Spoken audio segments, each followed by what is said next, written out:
เหมื่อส่งถึงพี่น้องผู้เป็นเฮียงเขาขอที่ในช่วงยูทูบเขากาสีเหลือนม้วนในตั้งเสียงอยู่ค่ะอ๋อเมื่อในทุกยามเดือนในวันที่11เหลือนธันวาคมปี2แห่งปลายเศร้าหะในตอนการข่าวเงากระดันเงาลายการซึกการเมืองตัวเมืองเขาข่าววันมาในข่าวเดียวตั้งข่าวเงาลายการซึกการเมืองตีเนเมืองใต้ตีเนเมืองห่มจุ้มหลายๆหัวข้อข่าวเสจะมาสืบล้วนในปันพี่น้องเขาจำเงินจำกันกว่าค่ะอ๋อ อันดังสุดเท่ากับอันเกินกว่าทำยินด้วยข่าวเงาลายปางตึกในเกกางตับซึกร้อย PSLF เทียน LA และตั้งของสีซึกมันเพิ่มมินตึกซึกมันเข้าปล่อยมักเสเทียน LA ดีเนอร์เจวิงเมืองมิดเมื่อว่าวันที่10เดือนธันวาคมปี2ไปเศร้าหาในซึกมันเอาเพิ่มมินเข้าปล่อยมักเสตับซึกลอยเทียน LA ตีหิมวานอ่องเมียเจวิงเมืองกุดอันตับซึกปลองเทียน LA กุ้มกำไว้นันเทียงว่าไหน ซึ่งเทียนLA ลัดว่าวันที่10เดือนออกตุลาเมื่อว่าย้ำไว้วัน1 โมงครึ่งนั้นตับกังหาวซึกมันเอาเฮิร์มินเข้าปล่อยหมากลง2 ปาก50 ปอนด์2 ลูกและหมากลงยอกกัสล็อกกัส6 ลูกลงเสิร์ฟเนื้อเจเป็นเมืองมีเทียงว่าไหนยอกก็ย้ำกังเนื้อ6 โมงปลายเมื่อวันซึนนั้นก็ซึกมันเขาเอาเฮิร์มินจัดไฟดาเข้าปล่อยหมากลง2 ปาก50 ปอนด์3 ลูกตกเสาร์วันบายบ้องจะเวงเมืองมีตันเสียยาวเฮ็ดให้ก้นวันได้ลู่ตายทางตี8 เกาะเนินนันป้าลูกอ่อน2 เกาะแหละมีก้นบาดเจ็บแทง7 เกาะเมื่อเดือนออกตุลา9 วันนั่นก็ก้นเมืองลูกเบิก9 วันนั่นก็ก้นเมือง8 เกาะป้าทั้งลูกอ่อน2 เกาะและมาเจ็บ7 เกาะเสียมกาตึงยาเฮินเยก้นเมืองก็เลยลู่แล้วกว่า10 หลังแล้วเมื่อวันที่7เดือนธันวาคมปี2ไป25ป่นมาในเกาะ ย้อนถูกเฮิมมินซึกมันเข้าปล่อยหมักเสอเนอวันเหมื่อไม่หุ้งจะเป็นเมืองหลงนั่นเสเหตุคนเมืองเลยลู่ตาย10 เกาะมาเจ็บ3 เกาะนะยะเวียงแลวันอันตับซึกปลองเทียนเอาเอกกุ้มกำไว้ยากของสีซึกมันเอาเฮิมมินเข้าปล่อยหมักเสออำทัดอำไว้เสเดี๋ยวในวันที่2เดือนออกตุลานั้นมาต่อถึงในวันที่9เดือนออกตุลาในครั้ง9 วันก้อยเฮ็ดมีคนตาย28 เกาะในนั้นปลาลูกอ่อน4 เกาะยาก็มีคนบาดเจ็บ27 เกาะลูกอ่อนในนั้นปลาลูกอ่อน9 เกาะในอยู่ยะสืบชนิดซ้ำข่าวอันกันกอดทำยินที่แทงข่าวงาอันมี6 ข้อชื่อว่าจุ้มลูกเพื่อนและซึกมันห่มตั้งเพียนโอหิมกันตึกเอากองพระลอยไม่สังเสวงบางล้องกองสีซึกมันห่มตั้งจุ้มซึกปิดุจิตโอเพียนโออีกตั้งตับซึกลูกเพื่อนเขาหิมกันตึกซิมเอากองพระอันมีหิมวานลอยไม่สังเสวงบางล้องจึงได้ประจานอันเปลี่ยนศูนย์กลางการซึกนั้นเลยหูจำหนังไหนเรื่องข่าวทับซึกเก็ดแค่จื้อจัดโอเพียนเพียนเพียนดีเอฟเคอันเขาบ้านเนอปังตึกนั่นปืนเผาไว้หนังไหนจุมลูกเพื่อนเขาแต่ตึกซิมเอาเลยตีกองพลายยินสวยบีเอจะเมื่อวันที่7เดือนออกตุลานั้นเสียเพื่อว่าถึงมาวันที่8เดือนออกตุลานั้นจุมลูกเพื่อนเขาเลยขึ้นถอยปันซึกมันและเพียนโอเขากว่าในภูมิปุนพร PNDFKK คุณเมียดลัดกว่าติสีขาวเขาในวันที่10เดือนออกตุลาเมื่อว่าในหนังไหนวันนั้นเขาขาขึ้นกว่าซิมเอากล้องพลานั่นออกเขาเอาเอ็นแห้งตั้งนำและเอาต้นมาหล่อตึกแหละเขาขาจังถอยถอนออกขึ้นเสจังกึดซึกไว้ออกเอาทีเน็ตเป็นเอาทีลองเหยอตาป้ายการซึกก่อว่าไรเขาพักเข้ากว่าไรตั้งหวังเย้าสีตาก้อยการนาตั้งตกในเขาอ่ำไรปังตึกอันว่าในอ่ำจังป้อแค่พังซึกมันและจุ้มเพียนโอเขาไรว่านี้เลยหันว่าจุ้มเพียนโอเจอไรตายกว่าพ้องปังตึกเจอนั่นเอา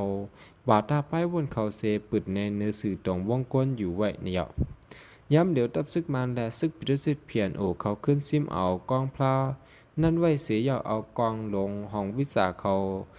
มาตั้งไว้เสียมกาตับคำยะ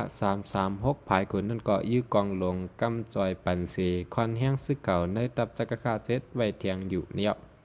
เพราะอยู่เนื้อกล้องลอยพลานันเสมุงด้วยจึงยักมุงด้วยป้อไหนจึงแต่เลยหันวันลอยไม่สร้างวันเมืองเปียดวันหมอกเจอในลีเสียมกาเจอตื้อตรวนเสียจอยแถมปันง่ายอยู่เหยาะย้อนขึ้นเป็นปังตึกกันและเฮ็ดให้ก้นวานก่อไม่สังวานปีนป่วย วานน้ำเนงวานหลงแปนหลงแปนและวานอันหิมห้อมปืนตีเปลี่ยนปังตึกเสื้อนั่นและอันกันเงื่องปลายเพ่ปังตึกเทียงในเหยาะปืนตีเสื้อในเมื่อเลือนซับเถบวงทนสองนั่นอันซึกมันและซึกปิดเจ็ดเพียนโอเขาเอาเอ็นแห้งซึกนับเหงถ ษซึกเขาตึกซิมเอาขึ้นไดเสตะย่ำเดียวซึกลูกพื้นเขาควันแห้งเขาเสขึ้นเขามาหลอดตึกเทียงในอยู่ยาวสืบสวนในสัมภาษณ์อันกันก่อทำเมียนด้วยทางข่าวงะอันมีหัวข้อจือว่าซึกมันเข้าปล่อยหมักเสเนวันไวป้องจะเป็นเมืองมิดมีก้นไหลลู่ตาย7 เกาะเมื่อในวันที่9 เดือนออกตุลาย่ามกลางค่ำ7 โมงนั้นตับกลางหาวซึกมันเอาเฮิรมินเข้าปล่อยหมักลง2 ปาก50 ปอนด์ลงเสดีวันไวป้องอันตับซึกลองเถียนเอเขากุมกำไว้นั่นเสยาวเฮ็ดให้ก้นเมืองไหลลู่ตายทางดีกว่า7 เกาะเนินนั้นปาดังลูกอัน2 เกาะในยาวยันเฮิรมินของสีซึกมันยันปัวเฮิรมินของสีซึกมันเข้าปล่อยหมักลง3 ลูกดินเนอร์กลางวันไหว้ป้องนั่นแหละมีคนตายทางตี7 เกาะนั้นเป็นผู้ชาย4 เกาะและผู้หญิง3 เกาะบาดเจ็บทาง8 เกาะเสียมก้าเฮ็ดให้เกี่ยวด้านเศร้าเฮือนเยกนเมืองลู่เหลียวกว่าอ่ำย่ำ10 หลังยับเมื่อวันที่7 เดือนออกตุลานั้นเกาะยันเฮิรมินเข้าปล่อยหมักเสดีวันไม่หุ้งเจเวงเมืองหลงนั่นแหละมีคนเมืองไหลลู่ตายทางตีกว่า10 เกาะและมาเจ็บ3 เกาะเนี่ยของสีซึกมันเขาในเอาตับกลางเฮาเข้าปล่อยหมักปล่อยเสเว้งและวันอันตับซึกปลองเทียนกุ้มกำไว้นั่นอำถาดอำไว้เสียวในครั้งหนึ่งวงในก้อยให้เรามีคนตายกว่า30 ก่อปลายเยาวันนี้ปืนเตียนตับกลางเฮาซึกมันเอาเฮ็ดยังอันตั้งการซึกเขาเสเข้าปล่อยหมักเสนั่นแต่เป็นใจเว้งจอกแม้ใจเว้งสีเปาะเมืองเงาะเมืองหลงใจเว้งนำสันและใจเว้งนำตูเจอในอยู่ยาวสืบสวนในสัมภาษณ์อันกันก่อทำเมียนด้วยแทงข่าวเงาซึกได้แหลง SNA เข้าซิมเอาขึ้นวานขโมกและวานจักต่อหิมเว้งบานหมอกตับซึกจึงได้ SNA จัดซึกเขาตึกซิมเอาขึ้นวานขโมและวานจักต่ออันมีหิมเว้งบานหมอกเนื้อเตืองแจกยังปัดเหนือนั้นยาวในแหลกเขาเนื้อปืนตีเขาลาดหนังไหน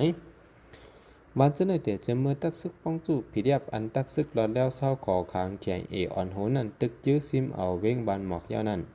วันนั้นได้ถูกซึกป้องสู้ผีเดียบกุมกำมาย่ำเดียววันอันว่ามาเจ้านั้นอยู่ที่ตับซึกเจอจัดได้แหลงSNAขึ้นตึกซิมกุมกำไหลเย่าเสที่หิมเว้งวานหมอกนั่นก่อปังตึกยังตึกเปลี่ยนไว้อยู่เนี่ยแหลงข่าวนับพื้นที่ก็หนึ่งลัดแนว่าเมื่อเหลียวตับซึกเจอจัดได้แหลงSNAซิมเอาไหลขึ้นวานจักต่อแหลกขโมยเย่าค่ะวันเจ้าไหนมีจำกันตั้งเว้งบานหมอกตั้มอ่ำถึงลักก่อนดาวันนี้วันจักต่อและวันขโมยเจ้าในตับซึกใต้ SNA เขาขึ้นซิมเอาไหลเมื่อในวันที่6 เดือนออกตุลานั่นเสเนื้อปังตึกตีวันจักต่อนั้นซึกขางเขียงและพิทับเขาตาย3 ก่อนเยาตีหิมบานหมอกนั้นปังตึกเปลี่ยนเฮาแห้งไว้แหละหนังหือเสื้อปอเตียเอาไหลขึ้นตับปังเศร้าอันไหลปล่อยพาไว้แหละเขาสั่งขึ้นมาหล่อตึกตีวันจองแหละอันตับซึกเจอจัดได้แหลง SNA กุมกำไว้นั่นอยู่ว่าในยาวแหลงข่าวเปิ้นตีรัดว่าเมื่อเจ้าในรายงานว่าจุ้มเขียงเขาตึกตีวันจองและอันตับซึกได้แหลงSNAเขากุมกำไว้นั่นแหละไล่หันว่าเมื่อนังว่าเขาคัดเตอตาเตเรียกหลายลองสนใจเสรวยย่อมปั่นลอยปางเศร้าเขาเส้นก้อยมาไหนแต่จะเมื่อวันที่15 เดือนสิงหาคม2025นั้นมาซึกป้องสู้ปิยับอันตับซึกขังเขียงออนหูนั้นมาหล่อทุกเนื้อปืนตีนาลินอันตับซึกได้แหลงSNAกุมกำไว้เสถึงย้ำเดียวยักตึกสืบหล่อตึกอยู่อำถาดในเย้าเดินสุดยอดยินส้มขับเจออย่านำถึงพี่น้องผู้เป็นแห้งเขาก็ตั้งเสียงอยู่ค่ะสำหรับพี่น้องขอไปเลยติดตามไว้เป็นช่อง4 เลือนม้วนเขาค่ะในเกาะแค่นต่อใจติดตามไว้เป็นสีกำค่ะเมื่อซึ่งตั้งเสียงค่ะ